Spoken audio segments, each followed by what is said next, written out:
Shalom jemaat Tuhan, apa kabarmu hari ini? Dahsyat, luar biasa. Yes. Di nama Tuhan, mari sama-sama kita mau berdoa, kita mau siapkan hati kita untuk MBS malam hari ini. Tuhan Yesus Kristus, kami bersyukur. Engkau Tuhan yang menjadi perlindungan setiap kami. Engkau Tuhan yang menjadi pengharapan setiap kami. Dan bersama dengan Tuhan Yesus kami tidak akan goyah untuk selama-lamanya. Makasih Tuhan Yesus, waktu kami mau belajar lebih lagi. Kami mau mengenal Tuhan lebih lagi. Kami mau memuji menyembah-Mu lebih lagi.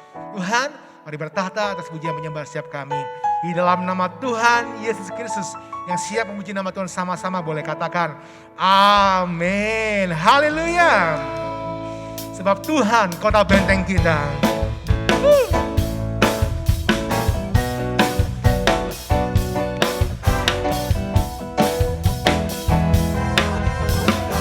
Sama-sama katakan bahwa Tuhan juga gunung batuku, amin.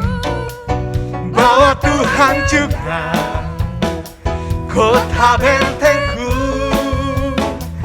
Bahwa Tuhan juga penolongku, yaitu Allahku dan gunung batuku. Aku percaya akan Dia perlindunganku.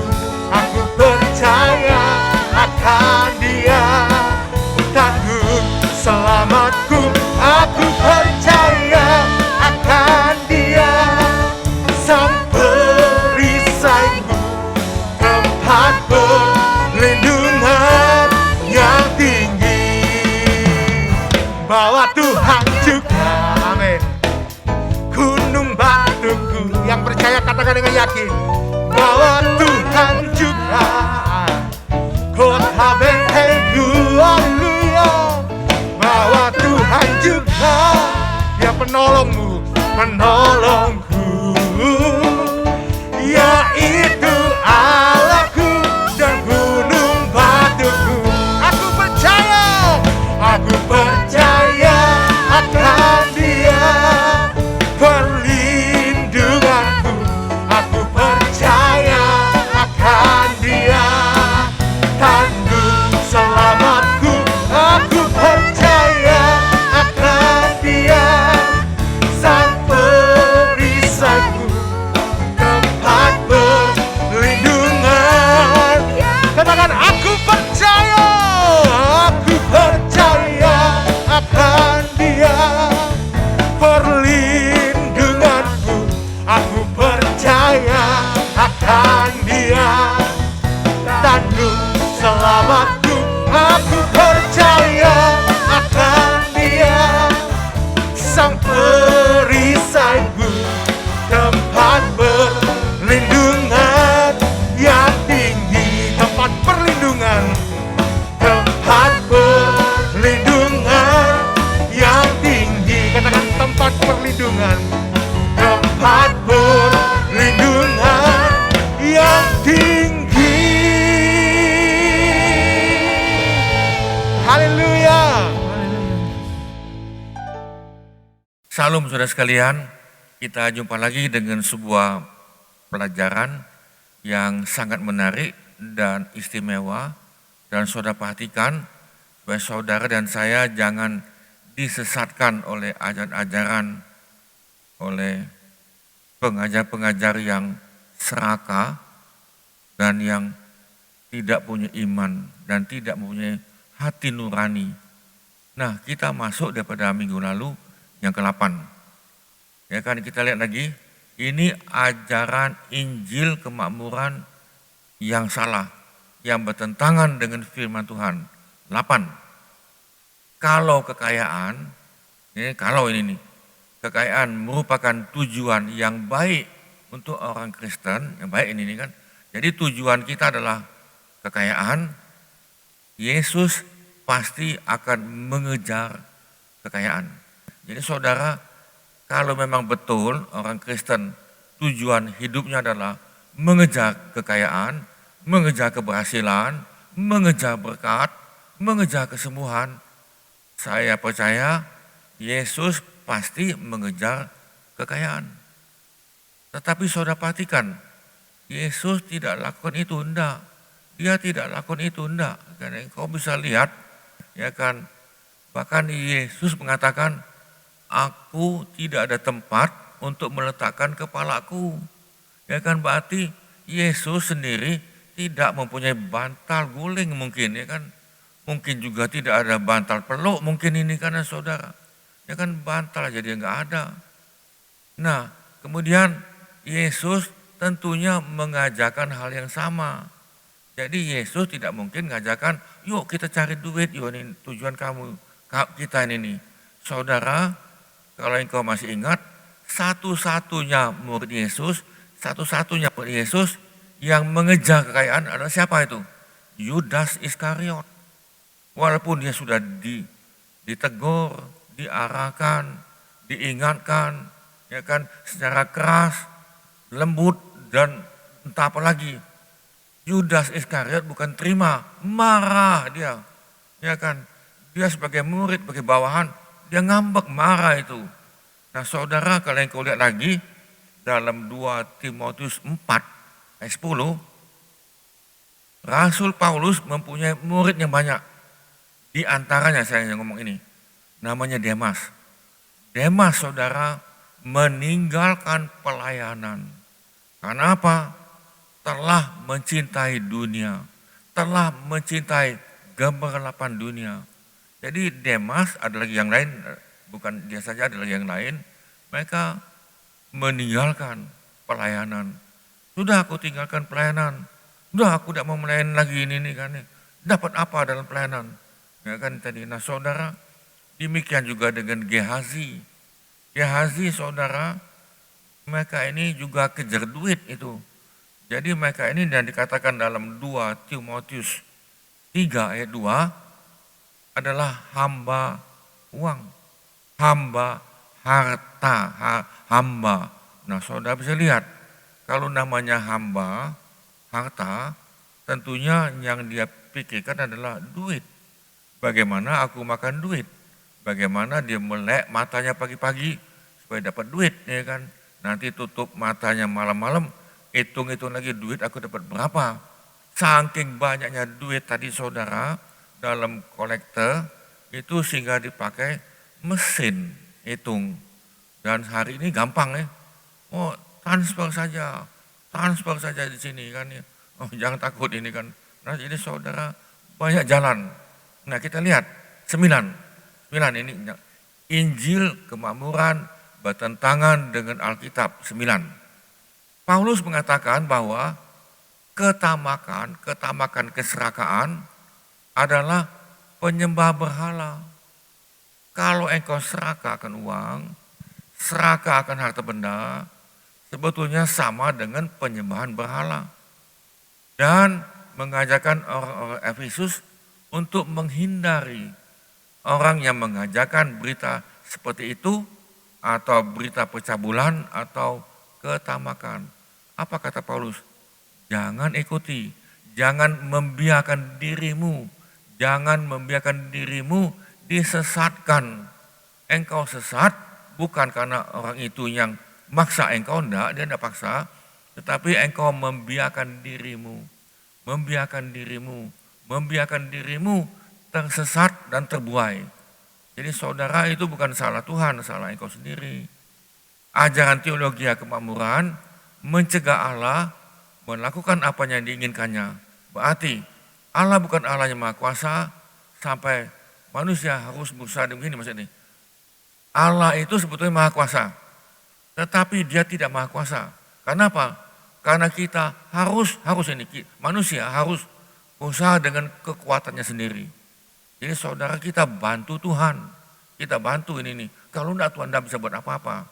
Nah saudara 10, ini yang sudah saya katakan, mereka ada kata-kata iman, word of faith. Jadi kata-kata positif dan mereka ucapkan. Artinya mereka tidak tunduk dan tidak percaya pada firman. Enggak. Ya kan, dia percaya pada dirinya sendiri. Nah itulah yang diajarkan oleh agama-agama timur dan agama-agama yang dulu-dulu yang lama-lama. yaitu dengan mempercayai kekuatan batin, mempercayai kekuatan alam semesta. Jadi tarik dulu ke atas ini, ya kan, lalu dia, tadi. Nah, saudara memakai alam semesta dan memakai dirinya sendiri. Sebagaimana yang tersirat dalam kata-kata iman atau word of faith, gerakan ini mengajarkan bahwa iman adalah soal apa yang kita katakan. Jadi kalau engkau iman, engkau katakan ini, aku sudah sembuh, ya kan, aku mesti berhasil. Jadi saudara, iman saudara, apa yang engkau katakan, apa yang engkau katakan, bukan ini. Bukan kepada siapa engkau percaya, bukan. Atau kebenaran apa, bukan. Jadi saudara, jadi engkau katakan dengan iman. Nah saudara, itu yang dikatakan itu adalah untuk kekuatan batin, dirinya sendiri. Nah 11 yang bertentangan ini nih, istilah yang paling digemari oleh gerakan kata-kata iman adalah pengakuan positif atau positive thinking. Wah ini, pikiranmu mesti positif. Saudara, yang kita inginkan adalah bukan positive thinking, tetapi sikap mental positif. Sikap mental positif itu yang benar. Tapi mereka mengajarkan positive thinking. Ini merupakan rujukan kepada pengajaran bahwa kata-kata pada diri kita sendiri memiliki kuasa atau daya tarik. Apa yang Anda katakan, demikian kata para pengajar kata-kata iman, menentukan dirimu. Jadi apa yang kau katakan itu menentukan. Nah, jadi saudara, itu adalah percaya pada diri sendiri. Itu seperti kita belajar hipnotis dan belajar meditasi. Saudara, ini tidak beda jauh dengan meditasi, tidak beda jauh dengan yoga, dengan doa yoga itu. Nah saudara, lanjut ya. Maka Allah wajib menjawab. Jadi kalau engkau sudah punya iman, kata-katamu ini sudah punya iman kata-katamu, Tuhan itu wajib menjawab. Wajib. Jadi saudara, ini sudah jelas Tuhan itu bergantung kepada iman kita. Jadi Tuhan itu akan bergerak bergantung kepada iman kita, kata-kata kita positif. Ini tidak benar. Kita masuk 12 yang bertentangan. Alkitab memperingatkan kita untuk tidak mengejar kekayaan. Orang-orang percaya, khususnya para pemimpin gereja, harus bebas dari cinta uang. Kan kau lihat Ibrani 13:5, cinta uang adalah akar dari segala kejahatan. 1 Timotius 6 ayat 10, Yesus memperingatkan, berjaga-jagalah dan waspadalah terhadap segala ketamakan. Sebab walaupun seorang berlimpah-limpah hartanya, hidupnya tidak bergantung daripada kekayaannya. Lukas 12:15. Jadi saudara, hidupmu bukan bergantung kepada kekayaan, harta benda materi di dunia ini. Bukan, itu bertentangan dengan Alkitab. Injil kemakmuran bertentangan dengan Alkitab. Kita lanjut ini nih. Yesus mengatakan, jangan kamu mengumpulkan harta di bumi. Saudara perhatikan ini, mengumpulkan harta di bumi ngengat dan karat merusakkannya, dan pencuri membongkar serta mencurinya. Matius 6 ayat 19.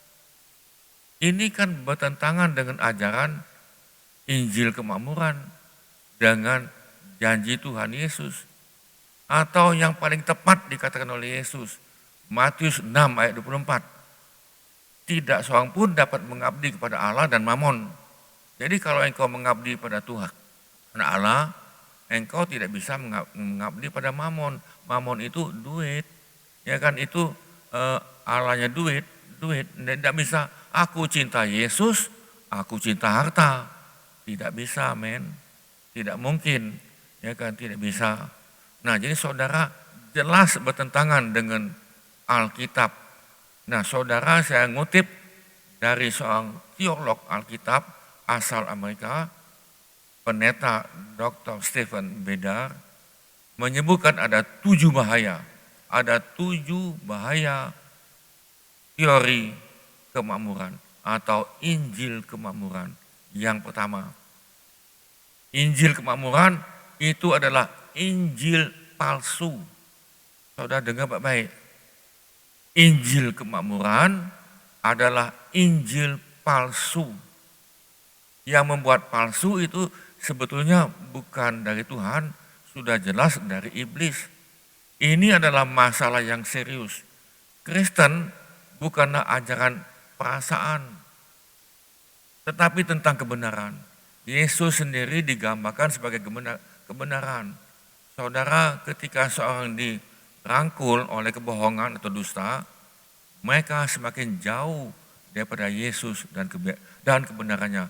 Kalau engkau sudah dirimu memberikan dirimu tersesat, engkau ikuti ajaran Injil kemakmuran, Stephen Bedar mengatakan apa? Engkau akan semakin jauh dari Yesus Kristus dan kebenarannya. Jadi saudara, jangan tertarik kepada Injil palsu seperti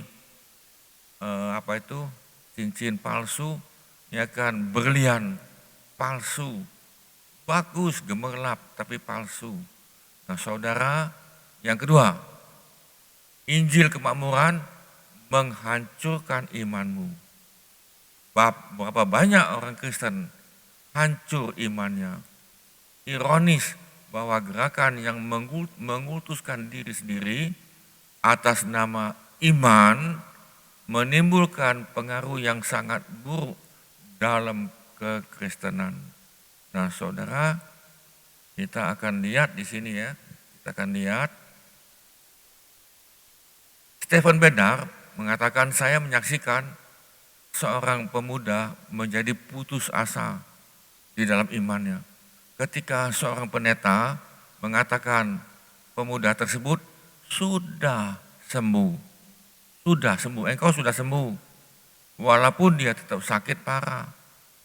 Ya kan, saya tidak tahu apakah pemuda itu masih percaya sebagai orang Kristen atau enggak. Bahkan saudara, dia juga pernah dengar, ini kalau kita lebih dalam lagi, bahwa ada yang sudah stadium 4, ya kan, kanker. Tapi pendeta yang katakan, engkau sudah sembuh, ya kan. Nah, sembuhnya itu tidak tahu sembuh di bumi atau sembuh kembali ke rumah Bapak, saya tidak tahu. Nah saudara, banyak sekali orang Kristen kecewa. Banyak ini. Karena pendeta, karena gereja itu. Lalu menjadi ateis, lalu menjadi LGBT, homoseks, kecanduan, dan sebagainya. Ada yang stres, ada yang gila. Nah saudara, menghancurkan iman. Imannya goyang, lalu hancur, dan dia tidak percaya pada Yesus Tuhan. Nah saudara, yang ketiga, Injil kemakmuran berbahaya bagi seorang gembala. Sangat bahaya bagi seorang pemimpin. Sangat bahaya. Kenapa? Saudara, ini teori kemakmuran mengajarkan bahwa karena Tuhan menginginkan semua orang Kristen itu menjadi kaya, semua. Maka hal tersebut dimulai dulu oleh seorang gembala. Jadi gembala tadi sudah terkonsep bahwa dia mesti menjadi kaya. Akibatnya saudara, banyak tekanan yang akan dialami seorang gembala untuk memperhatikan gaya hidup teologi kemakmuran yang diajarkan. Jadi dia mesti memakai jam yang mahal, ya kan? Memakai apa lagi itu? Cincin, jas yang mahal, yang bermerek, kemeja, sepatu. Sekali berjalan, wah itu bisa 2M loh, bisa 2 miliar loh itu sekali berjalan. Nah, akhirnya itu akan menciptakan gaya hidup yang tamak, serakah, dan berbagai dosa atas nama uang. Banyak gembala, banyak pemimpin mengalami kegagalan moral. Mereka jatuh di bidang seks, mereka jatuh di bidang percabulan. mereka jatuh dengan wanita, mereka jatuh sesama-sama dengan lelaki juga jatuh. Dan mereka mengadakan hubungan-hubungan badan tadi itu bukan hanya di rumah, tetapi di dalam ruangan atau menara doa, dalam gereja, kantor gereja, dan sebagainya. Saudara, dia bisa merusak seorang pemimpin, dan kalau pemimpinnya dirusak, jemaatnya semua rusak. Semua jemaat akan rusak. Maka tidak heran saudara, kalau jemaatnya rusak, jemaat juga nipu. Jemaatnya juga nipu-nipu saudara. Dia tipu sini, dia tipu situ, korupsi di sini, korupsi di situ saudara. Karena dia pengen duit.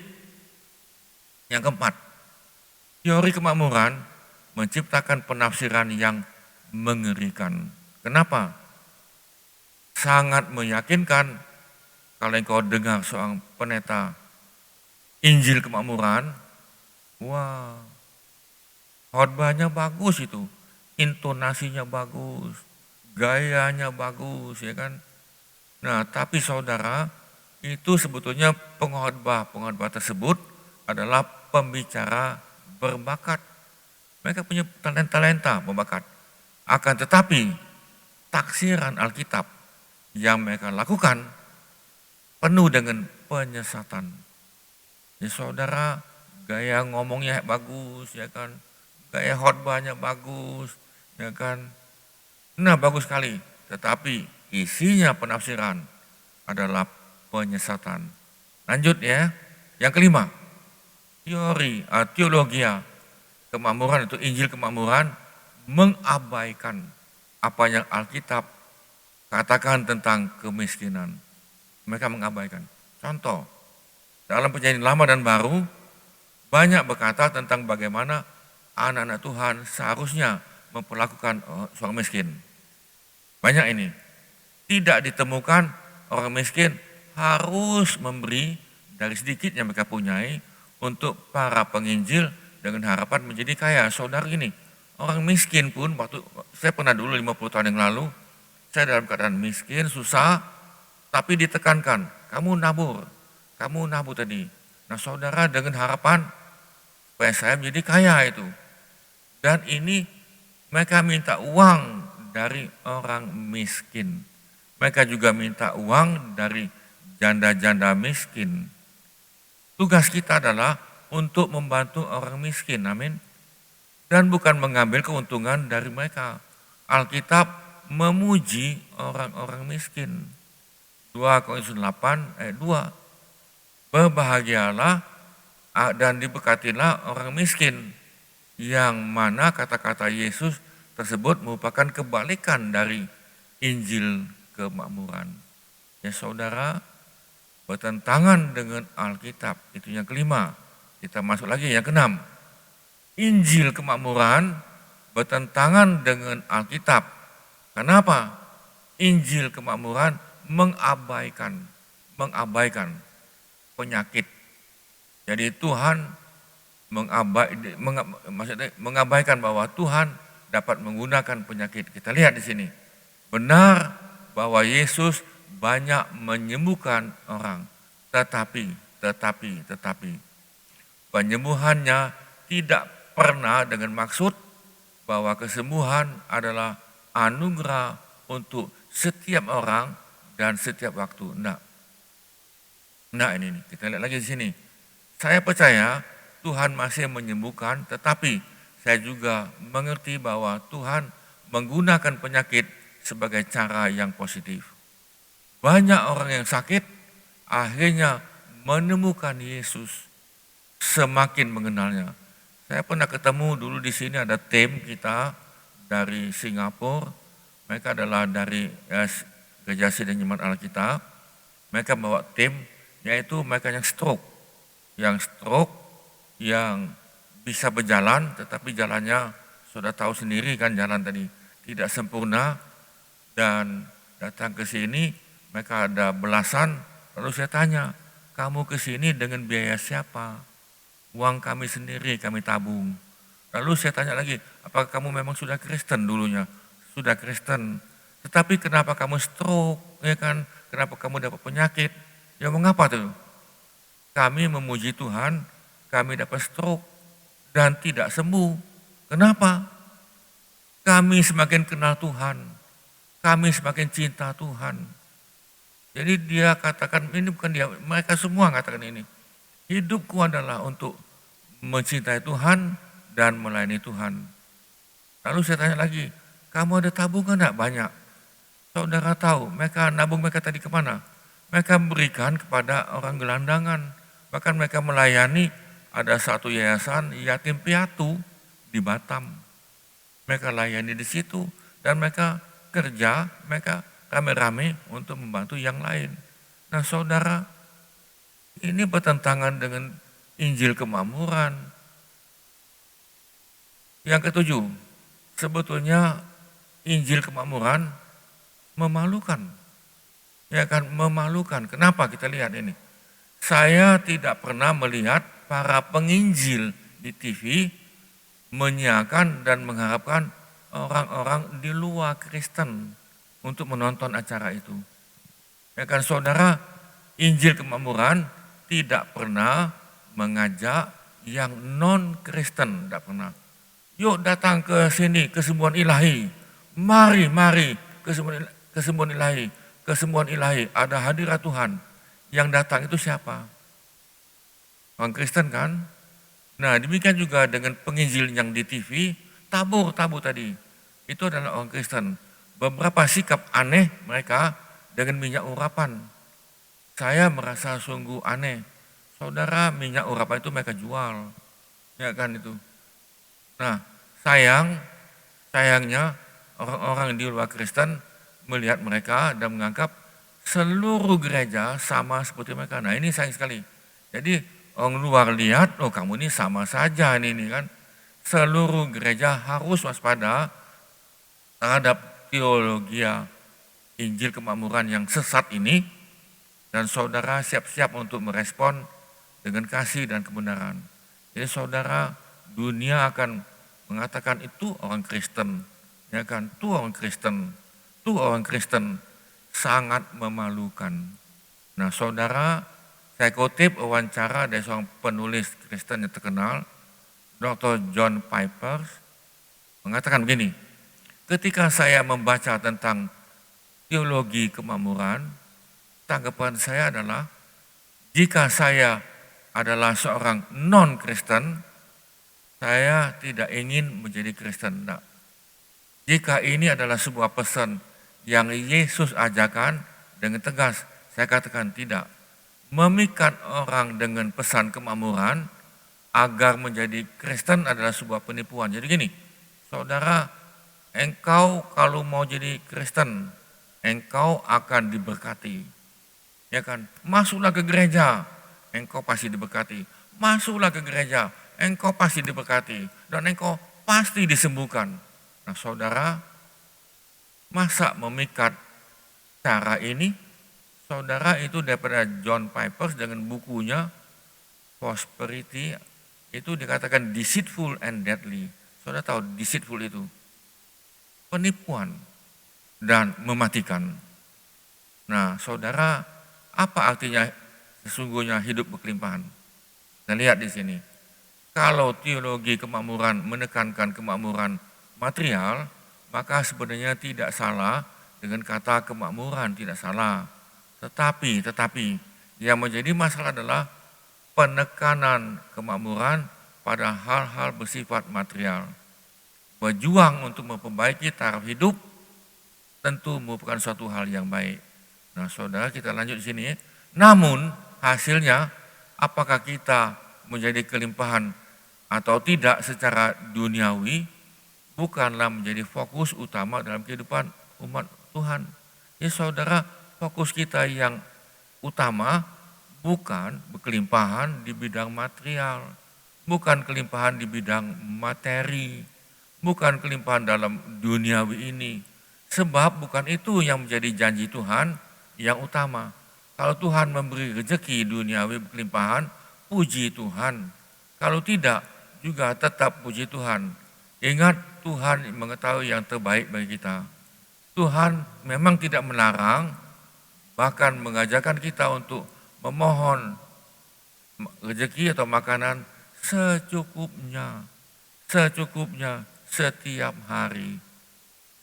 Yang kedua, aku datang supaya mereka punya hidup dan hidup dalam kelimpahan. Saudara, Rasul Paulus juga menekankan hidup yang berkelimpahan. Tetapi ini nih, bukan kelimpahan di bidang material, tetapi kelimpahan dalam kasih karunia. Kita perlu kelimpahan dalam kasih karunia. Kelimpahan dalam apa? Dalam kekuatan Roh Kudus. Kita kelimpahan dalam apa? Kelimpahan dalam pengharapan. Kita kelimpahan dalam apa? Iman. Kita kelimpahan apa? Kebajikan. Kita kelimpahan apa? Penguasaan diri. Kita kelimpahan apa? Ketekunan. Kita kelimpahan apa? Kesalehan. Kita kelimpahan apa? Kasih agape.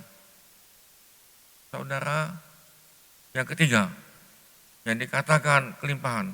Setiap orang yang karena namaku meninggalkan rumahnya, saudaranya laki-laki atau saudaranya perempuan, bapak atau ibunya, anak-anak atau ladangnya akan menerima kembali 100 kali lipat dan akan memperoleh hidup yang kekal. Saudara, 100 kali ganda ini, apakah itu berupa material, dapat kedudukan, dapat harta, kesehatan, atau itu bersifat rohani. Nah, saudara perhatian di sini. Lalu kita lihat lagi, kalau engkau ikuti pelajaran dalam Alkitab, apakah para rasul, maksudnya gini, 12 rasul tadi yang lain dapat harta? Apakah semua rasul dapat rumah? Kalau engkau perhatikan, semua rasul mendapatkan penderitaan, bahkan mati. Dan karena apa? Mengikuti kebenaran dan ngajar kebenaran. Di tengah-tengah penderitaan, mereka tetap menerima rahmat yang berkelimpahan, yaitu rahmat rohani, spiritual. Mereka gembira, penuh kelimpahan dengan gembira. Ya kan, menghadapi penderitaan dan rahmat Tuhan yang tidak pernah surut karena percaya pada janji Tuhan. Mereka berkelimpahan dalam janji Tuhan, dalam iman. Nah, itulah yang dikatakan tadi itu saudara. Yang keempat, kelimpahan apa ini? Apakah umat menjadi mau prihatin dan lebih belas kasihan pada sesama, atau cenderung menjadi sombong dan menganggap bahwa orang miskin layak miskin karena mereka dosa begini, dosa mereka sehingga mereka tidak diberkati? Bukankah ini namanya penghakiman? Begini saudara, engkau yang diberkati, yang miskin tidak diberkati karena dosa. Tuh dosa itu tuh.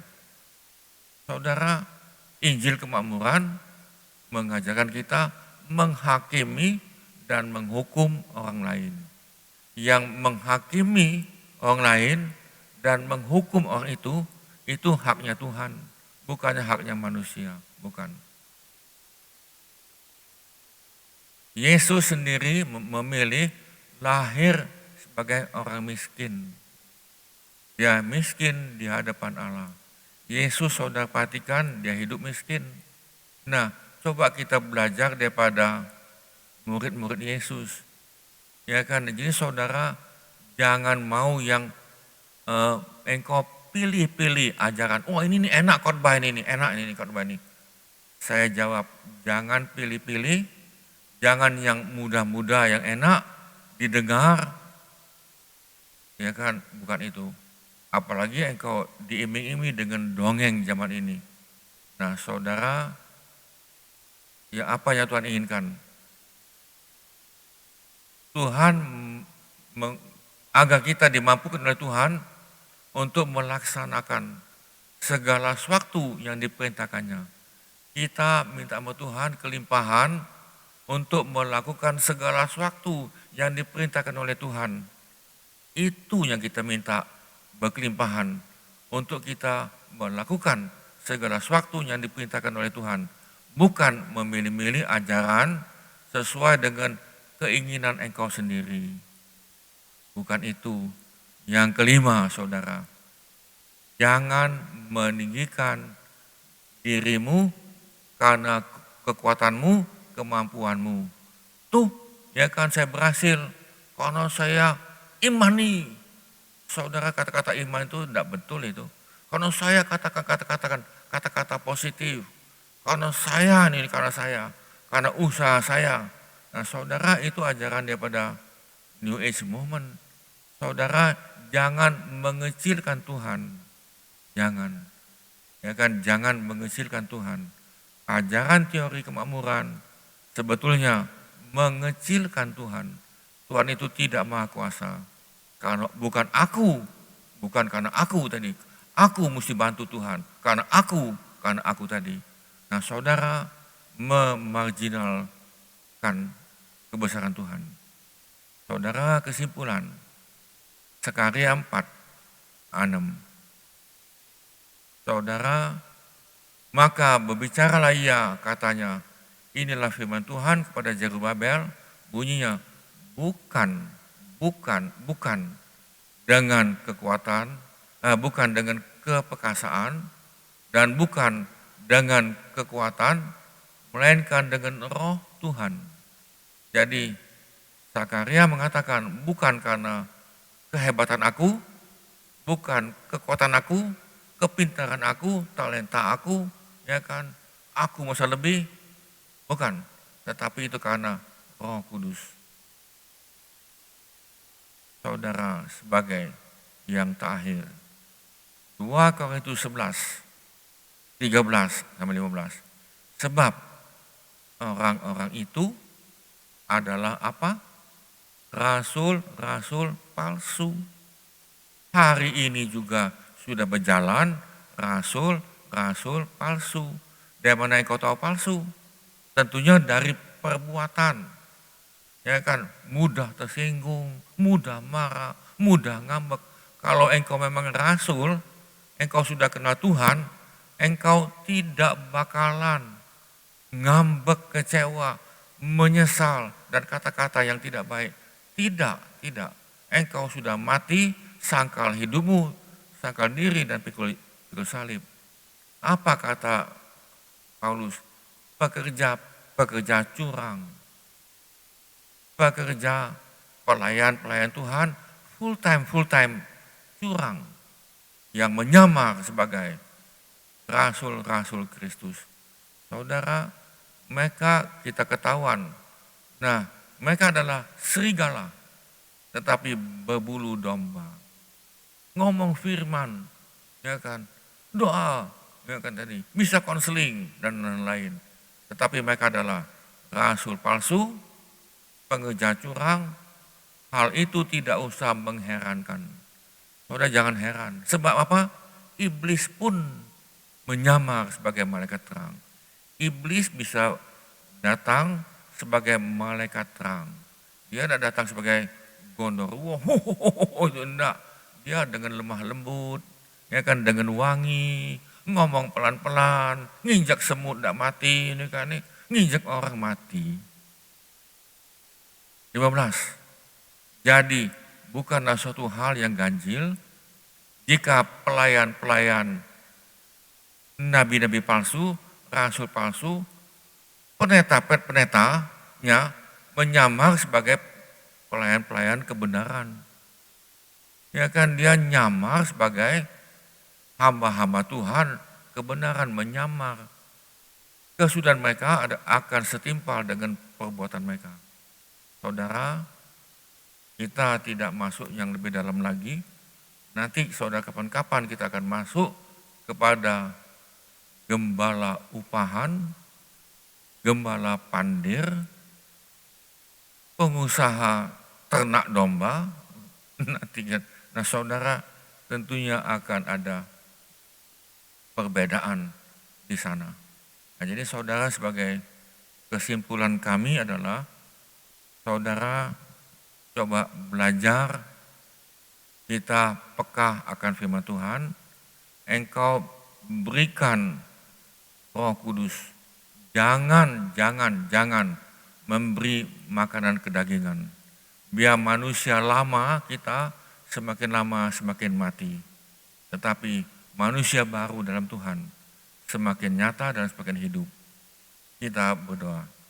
Tuhan, terima kasih, dan biarlah kami dapat mengerti dan dibukakan oleh selubung apapun tentang pengajaran-pengajaran oleh rasul-rasul palsu dan oleh pekerja-pekerja curang, pelayan-pelayan palsu yang menyamar sebagai pelayan-pelayan atau hamba-hamba Tuhan, kebenaran, menyamar sebagai hamba-hamba Tuhan kebenaran. Tapi kami tahu, kami lihat akan dari perbuatan mereka, kami akan lihat dari perkataan mereka, dari tingkah laku mereka, apa yang mereka lakukan dari perbuatan mereka. Terima kasih Tuhan, kami bukan menghakimi mereka, tapi kami mohon biar mereka dapat kembali kepada kebenaran dan kami jangan membiarkan diri kami disesatkan oleh apapun. Kami jangan membiarkan diri kami terpukau oleh ajaran-ajaran mereka ini. Biarlah kami dihidupkan oleh Roh Kudus di dalam hati nurani kami. Terima kasih Tuhan. Kami kembalikan segala pujian dan hormat dan kemuliaan hanya pada Tuhan Yesus Kristus. Di dalam nama Tuhan Yesus kami mohonkan. Amin. Amin saudara sekalian. Sampai ketemu lagi minggu depan. Kita akan belajar lagi dengan yang lain lagi. Yang saya percaya saudara sangat diberkati. Kalau engkau diberkati, saudara jangan lupa berkati yang lain. Dan saudara jangan lupa juga untuk pencet subscribe. Dan saudara kalau ada pertanyaan-pertanyaan yang saudara masih bingung mungkin ya kan, atau engkau ada usul pada kami, saudara hubungi kami di dalam call center. Nanti sebentar akan ditayangkan call center kami. Tuhan memberkati. Sampai jumpa lagi. Amin. Puji nama Tuhan buat setiap kebenaran firman Tuhan yang disampaikan pada hari ini. Kiranya membuat kita semakin bertumbuh dalam Tuhan Yesus Kristus, apapun keadaannya sampai kapanpun. Biarlah Tuhan yang selalu kita taat, setia kepadanya, Tuhan yang baik, Tuhan yang luar biasa. Mari sama-sama kita mau akhiri, kita mau mengucap syukur pada Tuhan Yesus Kristus. Katakan sama-sama. Sampai akhir ku menutup mata, ku tetap setia menanti janjimu. Sampai ku dapatkan mahkota kehidupanmu, ku tetap setia, ku melayanimu. Sampai akhir ku menutup mata, ku tetap setia menanti janjimu. Sampai ku dapatkan mahkota kehidupanmu, ku tetap setia, ku melayani. Sekali lagi sama-sama katakan sampai akhir.